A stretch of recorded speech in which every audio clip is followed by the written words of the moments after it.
kos. Voed nie jou liggaam voordat jy dit nie eet nie. Nou wat van geestelike voedsel? Dis tyd vir vroue met waagmoed. Kuier saam met my, Marina Meiburg, uit God se woord. Dis Maandag, na 'n lekker lang naweek, glo ek jy is reg vir die nuwe week. Of dalk voel jy 'n bietjie lui soos ek, om eerder nog in te lê. Vriendin, skud jou vere reg en pak die week met waagmoed aan. Vandag gesels ons 'n bietjie oor kos, 'n Bybeldieet. Nee, nie presies wat jy dink nie. Jy weet, ons deel so maklik 'n mooi Bybelvers met iemand of moedig iemand anders aan met 'n mooi Bybelvers. Deel dalk 'n kragtige Bybelvers gedagte op ons sosiale media of met WhatsApp of watse platform jy ook al gebruik. Maar deur iets te deel is soos om dit self te sê. Dat jy daarmee saamstem dat dit vir jou feitelik die waarheid is en dat dit jou oortuiging is. Maar het jy al ooit daaraan gedink dat as ons goedjies net so aangee, van oor of oog na mond, wil ek amper sê. En dit is nie vir jou regtig 'n werklikheid nie. Is dit eintlik soos skinder, is dit nie? As dit wat ons aanstuur of deel, nie eerste deur ons eie lewe gegaan het nie, vir ons 'n werklikheid geword het nie, en ons leef dit nie, dan is dit eintlik mos maar hoor sê. Nou vriendin, kom ons wees 'n bietjie prakties. Jy weet mos, ek sê altyd, Christendom is prakties. Nou goed, hier loop ek of jy nou met ons waantjie in die kruidenierswinkel of met jou mandjie en ons is besig om kruideniersware te koop. Ons weet mos nou wat is die beter opsies en ons kies ook hulle wat ons gesin en onsself beter kan voed. Dan kom ons by die huis en ons pak alles weg, in die yskas, die vrieskas, die groenterak, die kruidenierskas, die vrugtebak en heel moontlik ook 'n ietsie lekker vir die snoepieshouer. Nou is jou gesin gevoed en propvol van energie, want die kos is mos in die huis. Nee, dis nie hoe dit werk nie. Die kos moet voorberei word, geëet word, deur ons liggame verteer word en dan eers word die voeding daarvan brandstof om ons te voed en vir ons energie te gee. Dis mos hoe dit werk. Die kos doen absoluut niks vir ons voordat ons dit nie eet nie. Nou goed, aan die ander kant van die muntstuk, wat gebeur as ons liggame net met snoepies en allerlei ongesonde dinge vul? Ja, ons mag vir 'n oomblik energiek voel, maar sommer gou-gou, dan voel ons weer honger of lus vir ietsie. Of moeg, of sommer eenvoudig net goor. Vriendin, jy weet mos nou, as ons so aangaan, dan word ons mos nou eintlik siek, né? Werk dit nie in ons geestelike lewe presies dieselfde nie? Ons is so bevoorreg om vrylik toegang te hê tot die mees gesonde voeding denkbaar, die Bybel. Maar om bloot 'n Bybel te besit, dalk meer as een, dit op jou foon te hê of jou tablet, op jou rekenaar, in jou hand of handsak, of om selfs 'n Bybelvers met iemand anders te deel op sosiale media of op watter platform ook al, voed jou nie outomaties nie. Dit is presies soos die kruideniersware in die yskas, die kruidenierskas of op die groenterak. Ons moet die woord van God eet.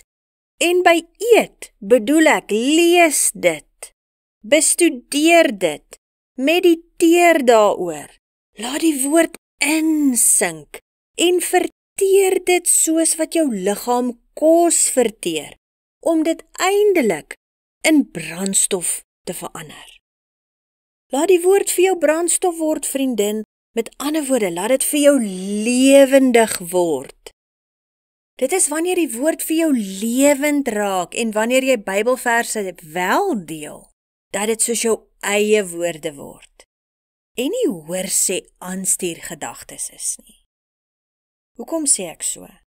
Want dit het jou eerste gevoed en dit het jou eerste brandstof gegee. En nou gee jy 'n happie vir iemand anders aan. Kyk hoe mooi verduidelik Paulus aan Timoteus en aan ons hoe die voeding van die woord werk. Eerste waarsku hy ons dat ons versigtig moet wees vir mense wat die woord verdraai en dwaallere verkondig. En dan sê hy in 2 Timoteus 3 vers 16 en 17, die hele skrif is deur God ingegee en is nuttig tot lering, tot weerlegging, tot teregwysing, tot onderwysing in die geregtigheid, sodat die mens van God volkome kan wees, vir elke goeie werk volkome toegerus. Vriendinne, wanneer ek en jy onsself voed met die woord, gaan geen dwaalleer, valsheid of verdraaiing ons ontspoor nie, want ons ken die woord en ons weet wat in die woord staan. En verder sê Paulus, as ons gevoed is met die woord, is ons toegerus vir elke goeie werk. Is dit nie wonderlik nie? Nou soos wat ongesonde kos en snoepies ons liggame siek maak, is daar ook dinge wat ons geestelik siek maak. Galasiërs 5 vers 19 tot 21 noem hulle somme so in 'n ry op. Kom ons lees dit.